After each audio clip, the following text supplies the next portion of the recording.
자, 반갑습니다. 신경준입니다. 우리가 이제 SQL 파트 2-2에 들어왔네요. 지난 시간까지는 우리가 데이터 모델링의 이해에 대해서 우리가 중점 학습 내용을 가지고 공부를 했고, 아울러 마지막에는 우리가 연습 문제도 같이 풀이를 했습니다. 그죠?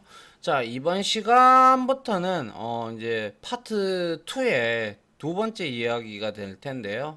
자, 데이터 모델과 성능 이렇게 되어 있는데 중요도는 우리가 앞서 했던 부분이 조금 더 문제가 출제 경향이 높고요. 내용도 많다 보니까. 그리고 이번 시간에 우리가 다루어야 될 내용은 별 두 개짜리로 이제 중점 학습 내용은 이제 정규화가 무엇인지 또 반정규화 기법이 어떤 것이 있는지 이런 것들에 대해서 우리가 중점적으로 좀 알아봐야 된다라는 거죠. 그래서 비율로 따지자면 이게 한 6문제 정도 나오고 이게 네 문제 정도 나올 수도 있고요. 이게 7문제가 나오면 이게 3문제 정도가 나올 수가 있다라는 뭐 극단적으로는 8대 2까지 이렇게 나올 수도 있겠죠. 그래서 뭐 만약에 여러분들이 이거 데이터 모델링 이해 부분에서 다 이해를 했다. 그러면 이거는 굳이 안 들으셔도 되겠죠. 100점 만점을 어차피 60점만 넘으면 뭐죠? 합격이니까 그죠? 예, 그래서 여러분들이 시간이 없다면 전략을 잘 세워가지고 요 부분만 명확히 이해를 하고 있고 뭐 문제를 풀어도 상관이 없지만 저는 교육적인 측면에서는 이거까지 해드려야 되겠죠, 그죠? 예, 그렇게 보시고요. 여기에서 가장 중요한 거는 정규화를 어떻게 하느냐, 그리고 반정규화 기법은 또 뭐냐, 이거에 대해서 우리가 한번 살펴보려고 해요. 그래서 정규화라는 거, 우리가 흔히 영어로는 normalization이라고 얘기를 하는데요. 정규화의 가장 큰 틀은 뭐냐면 테이블 간에 테이블 간에 미리 제가 이렇게 한번 말씀을 드리고 들어가면 여러분들이 이해하기가 조금 더 수월겠죠. 그래서 정규화라는 것은 일단 가장 기본 목표는 그거예요. 테이블 간에 중복된 데이터를 허용하지 않겠다. 허용하지 않겠다라는 거예요. 이게 가장 큰 틀이에요. 그래야 이 데이터의 중복을 허용하지 않아야 그 레코드 간, 즉 뭐예요? 레코드 간에 우리는 우리가 그걸 뭐라고 했죠? 유일하게 하나 존재하는 거, 그쵸? 무결성을 유지할 수가 있죠. 유지를 할 수가 있고, 역시 하드웨어적으로 바라봤을 때는 데이터베이스의 저장 용량은 당연히 줄어들겠죠. 맞나요? 이게 바로 이제 정규화를 하는 이유예요. 그래서 근데 이 정규화 단계가 1단계에서 5단계까지 나뉘는데요. 통상적으로는 3단계 정도까지만 쓴다라고 보시면 돼요. 아시겠죠? 이게 정규화의 기본적인 목표다.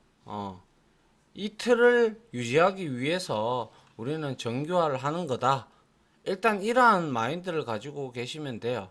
알겠죠? 예. 한번 보도록 하죠. 자, 이제 정규화입니다. 그래서 정규화란 이렇게 정규화는 데이터의 일관성 그리고 앞에서 미리 말씀드렸죠. 최소한의 데이터의 중복 그리고 최대한의 데이터의 유연성을 위한 방법이며 데이터를 분해하는 과정이다. 그래서 이 분해하는 과정에서 우리가 제1 정규화, 제2 정규화, 뭐 제3 정규화, 뭐 BCNF 뭐 이렇게 있습니다. 그래서 정규화는 일단 데이터의 중복을 제거하고 무결성을 유지하고 그리고 그거에 대한 원자성. 우리는 원자는 더 이상 분해될 수 없는 값을 원자성이라고 하잖아요. 그죠? 그 원자성을 이제 우리가 가지기 위해서 하는 기법 중에 하나다라고 생각을 하면 돼요. 그래서 정규화는 데이터 중복을 제거하고 데이터 모델의 독립성을 확보하기 위한 방법이다라는 거예요. 그래서 가장 중요한 단어는 중복을 제거를 하려면 우리가 분해를 할 수밖에 없는 거예요. 이해하시겠죠? 그래서 정규화를 우리가 수행을 하면 이제 예를 들어서 우리가 정규화를 수행했다라는 것은 데이터의 중복을 최소한으로 막는다라는 것은 한 테이블에 중복된 데이터가 거의 한 99.9%가 없다라고 생각을 하면 된다라는 것이죠. 그죠? 그래서 수행을 하면 비즈니스의 변화가 만약에 우리가 뭔가를 변경을 시키는데 그에 따라서 막 유동적으로 막 이렇게 막 변경이 되는 그러한 사항들이 있을 수 있잖아요. 그죠? 그렇게 되더라도 이제 정규화를 수행했다면 데이터 중복을 제거하는 걸 기본 목표로 삼기 때문에 데이터 모델의 변경을 아주 최소화를 할 수 있다. 즉 부품화를 시킨다라고 우리가 흔히 비유를 해도 되는 괜찮은 방법인데, 만약에 이렇게 뭔가를 조립을 해야 되는데 이런 ABC라는 이런 부품이 필요해. 그러면 이게 부품이 덩어리 세트로 이렇게 존재하면 이거 비싸잖아요. 그죠? 근데 이거를 분리해 가지고 따로따로 이렇게 만약에 판다면 이거를 이제 고장이 났어. 그럼 이걸 빼고 이거와 분리가 되어 있다면 그래도 요것만 사서 이렇게 넣으면 되는데 이게 분해를 안 해놨단 말이야. 그러면 이렇게 되면 이걸 다 사야 되는 거죠.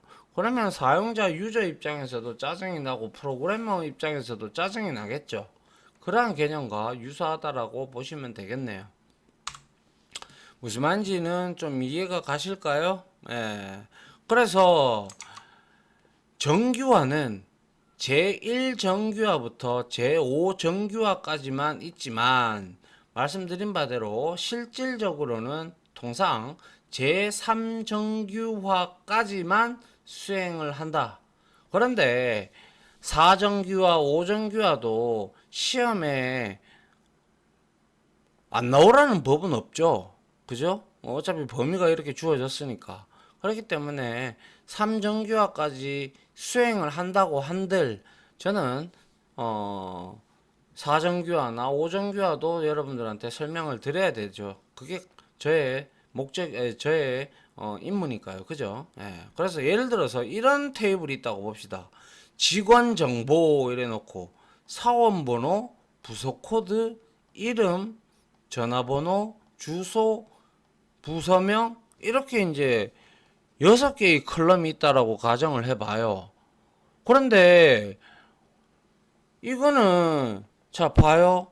사원 테이블이 하나 있으면 좋을 것 같고 부서 테이블이 하나 있으면 좋을 것 같은데 지금 보시면 사원 번호도 충분히 기본 키가 될 수 있는 거고요. 유니크한 값이고 유일성, 대표성, 최소성을 만족을 하잖아요. 그죠? 부서 코드도 역시 부서 테이블을 만들면 부서 코드는 유니크한 거니까 얘도 역시 마찬가지로 정규화를 정규화가 아니라 얘도 유니크한 값이 될 수가 있단 말이에요. 맞죠? 유일성, 최소성 그리고 대표성. 그죠? 그래서 이렇게 만들어 놨다면 이거는 정규화를 하지 않아서 이상현상이 우리가 이걸 두고 어노멀리라고 얘기를 하는데 이상현상이 존재하는 모델이 돼 버렸어요. 그죠? 예. 그래서 우리가 제일 1정규화의 가장 큰 목표는 1정규화의 가장 큰 목표는 다시 한 번 더 말씀드리지만은 1정규화 그러니까 제1정규화의 목표는 뭐냐면 테이블의 컬럼 우리 좌측에 지금 6개의 컬럼이 있잖아요.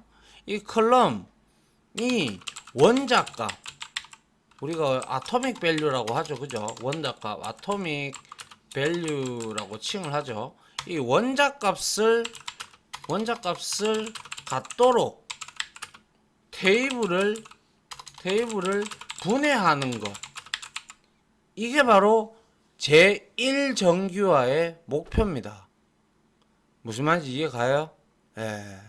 그래서 여기서 우리가 지금 이것만 봐도 여러분들이 이것만 봐도 이거는 부서 두 개, 부서하고 사원 테이블하고 이제 막 이렇게 짬뽕으로 되어 있다라는 거, 믹싱이 되어 있다라는 걸 느껴지죠, 그죠? 그래서 보세요. 좌측의 테이블은 정교화를 수행하지 않은 것으로 부서 테이블과 직원 테이블을 하나로 합쳐둔 것이다. 만약 좌측의 테이블에 새로운 직원이 만약에 추가된다고 봐요. 추가되는 경우 부서 정보가 부서 정보가 없으면 어떻게 돼요? 부서 코드를 임의의 값으로 넣어줘야 된단 말이죠. 그죠? 그리고 즉 다시 말해서 이렇게 되면 임의로 넣다 보니까 그죠? 직원이 추가가 되는데 부서 정보가 없으면 안 되잖아요. 얘가 어디에 부서에 배치가 되는지 모른단 말이에요. 그럴 때 이렇게 테이블이 만들어져 있으면 부서 코드가 우리가 여기에 부서 코드가 이렇게 부서 테이블이 따로 있어야 우리가 정확히 가져올 수가 있는데 부서 코드가 없으니까 여기에다가 우리가 임의의 값을 때려 넣든지 아니면 아예 없게 만들든지 이렇게 할 수밖에 없다라는 뜻이죠. 그렇다고 해서 여기에다가 부서 코드를 임의의 값으로 대입을 했다라고 가정을 한다면 이거는 불필요한 정보가 들어가는 거, 그러니까 쓸데없는 데이터가 들어가는 그러한 현상을 발생을 시키죠. 맞나요? 그래서 즉 불필요한 정보가 같이 추가되는 것이다. 또한 다른 예제를 보게 되면 예를 들어서 부서가 총무부라는 값이 총무부라는 부서가 추가가 되어야 할 경우에는 사원이 없단 말이에요. 사원 정보가 없단 말이에요, 여기에는. 그죠? 예. 그러면 어떻게 해야 돼요? 그쵸? 이것도 임의로 값을 사원 번호를 넣던가, 아니면 임의 값을 사원 번호를 넣던가, 아니면 추가할 수가 없게 되는 것이죠. 맞나요? 이렇게 하면 안 된다라는 거예요.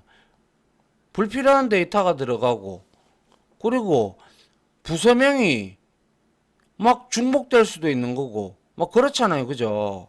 그래서 이상한 존재가 되는 거예요, 이렇게 돼버리면. 그래서 여기에서는 뭐예요? 제1 정규화라는 것은 제가 테이블의 컬럼이 하나의 값을 갖도록 분해하는 거예요, 테이블을. 그래서 이렇게 되는 문제점을 우리는 anomaly, 이상현상이라고 얘기를 합니다. 그러면 도대체 이걸 어떻게 분해해야 되느냐? 다음 슬라이드에서 보도록 하죠. 자, 봤을 때 앞 슬라이드에서 요거 조금 그림이 조금 기울어졌다, 그죠? 제가 사진을 잘못 찍었어요. 예. 앞 슬라이드와 같이 나왔던 이상현상 같은 문제를 해결하기 위해서는 테이블을 이렇게 분해하면 된다는 거예요. 그리고 뭐예요?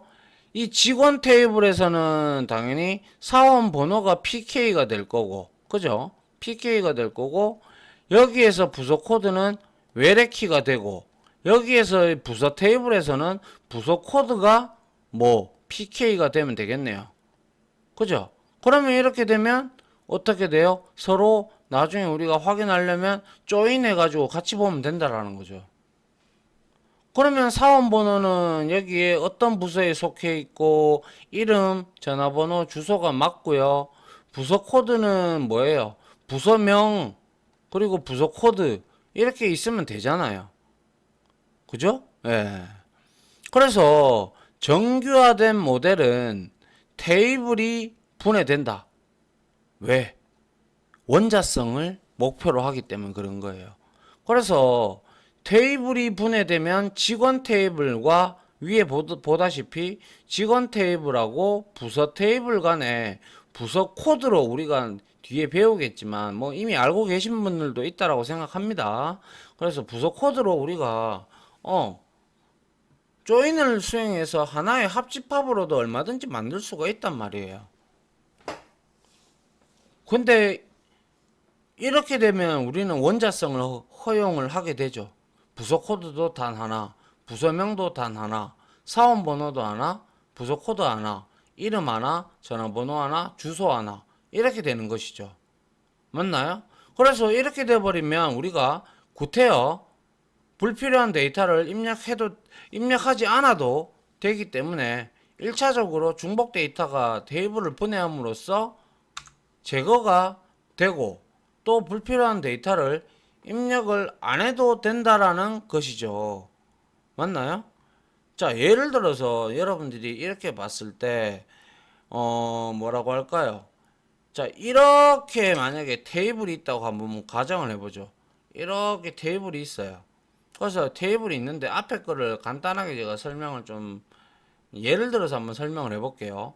자, 이렇게 해서 이게 정규화 기법을 학생들이 잘 이해를 못해요. 이게 좀 어려워서 그런데 개념이, 예를 들어서 여기에 자 이름이 있고요.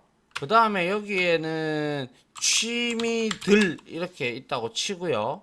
그리고 나서 다시 여기에서 이제 우리가 컬럼을 이렇게 한번 줘봐요. 아이고, 이렇게 컬럼을 주고 또 여기에 컬럼을 이렇게 줬어요. 그죠? 그리고 나서 여기에도 컬럼을 하나 더 줘보죠. 그렇게 이렇게 해놓고, 자, 우리가 예를 들어서 이렇게 되어 있다고 칩시다. 이거 잘 들으셔야 돼요. 학생들 많이 헷갈려 하는 겁니다. 그래서 여기에 만약에 김연아가 있고, 그리고 김연아의 취미는 인터넷이다 라고 이렇게 있으면, 그 다음에 여기에는 추신수가 있어.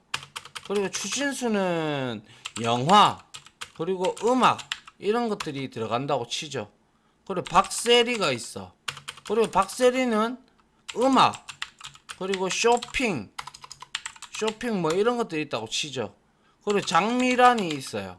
장미란도 음악이래요. 그리고 요 밑에 박지성도 있어요. 박지성은 게임이라고 봅시다. 그러면 이거는 어떻게 된 거예요? 지금 보시다시피 추신수하고 박세리가 취미가 여러 개가 들어가 있어요. 한 개가 아니에요.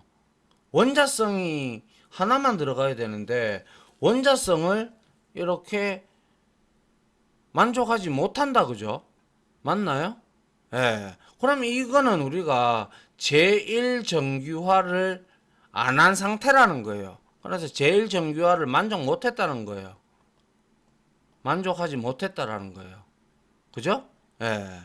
그러면 도대체 이렇게 되어 있는 부분을 우리가 어떻게 하면 정규화를 만족을 시킬까요?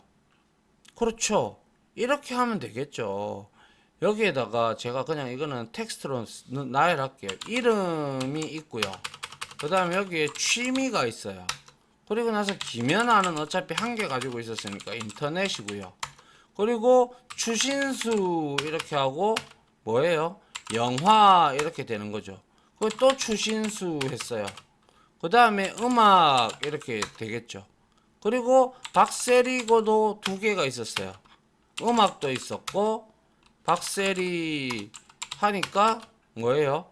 쇼핑도 있었단 말이에요. 아까 전에 보았을 때. 그리고 장미란과 박지성은 각각 한 개씩 가지고 있었으니까 원자성을 만족을 하죠. 맞나요? 그래서 일정교화를 했는 게 바로 이렇게 되는 거예요.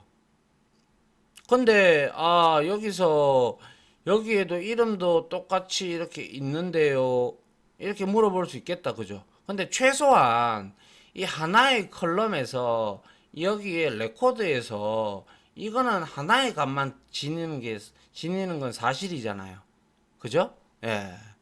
이렇게 우리가 만들어주는 형태를 제1정규화라는 거예요. 그런데 여기에서도 1정규화를 하고 나니까 문제가 되는 부분이 분명히 발생을 했어요. 그죠? 예. 그래서 일단은 기본적으로 뭐예요?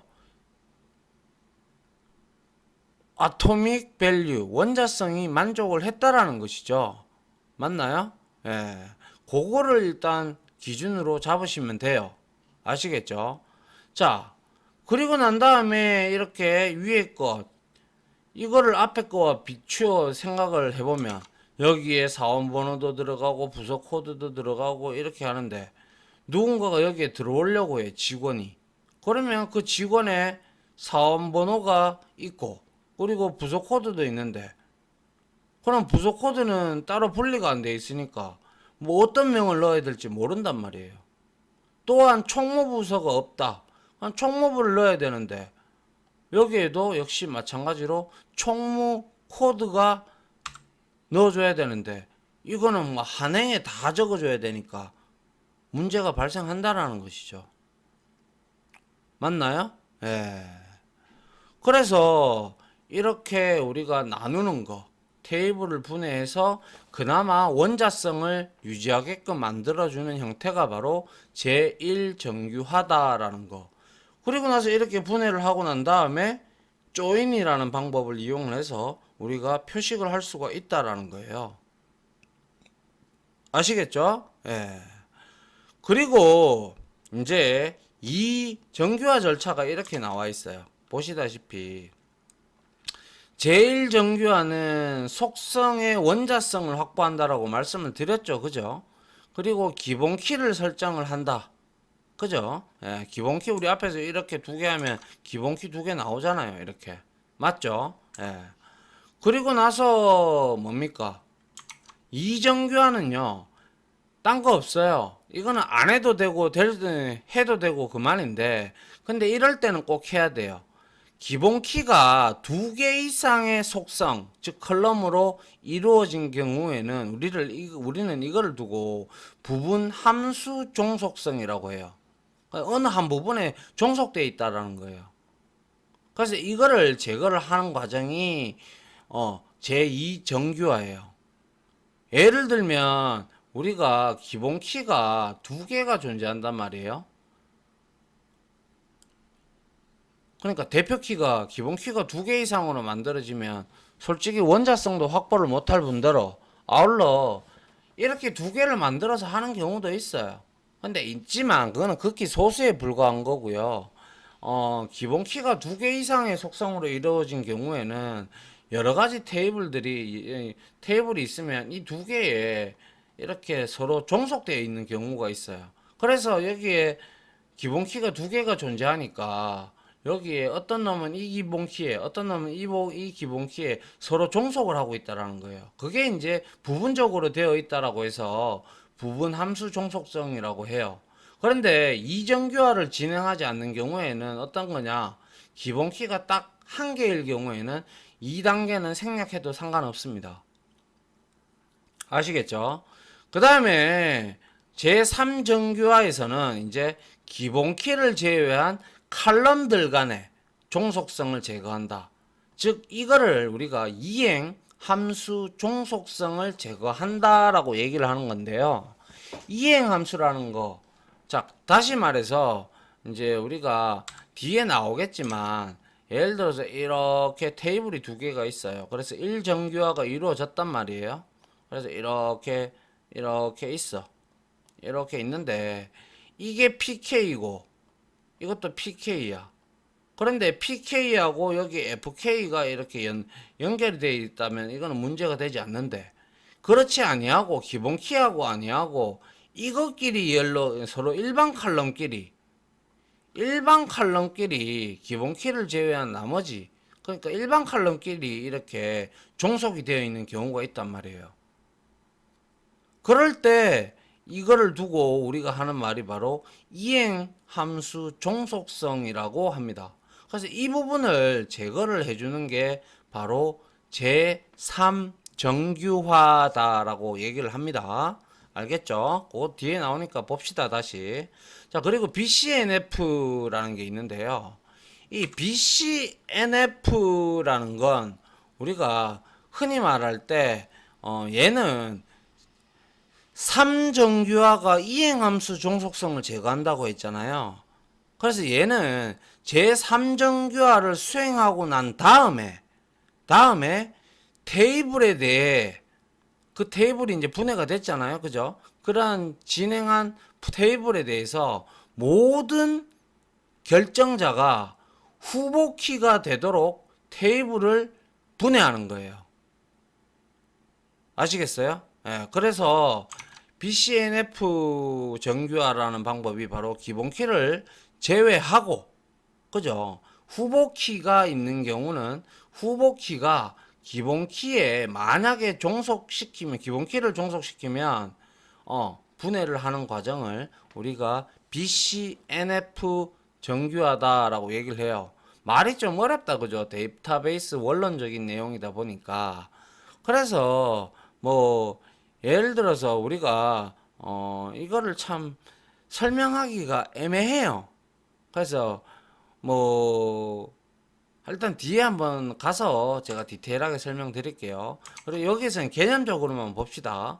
제4정규화에서는 여러 칼럼들이 하나의 칼럼에 종속시키는 경우 분해해서 다중값 종속성, 그러니까 한 칼럼에, 그러니까 여러 칼럼들이 하나의 칼럼에 종속시킬 때, 종속시켜지는 경우 하나의 칼럼이 있고 여기에 여러 개의 칼럼이 이렇게 있는데 이렇게 종속되는 과정, 이거 다중값 종속성이잖아요. 그죠?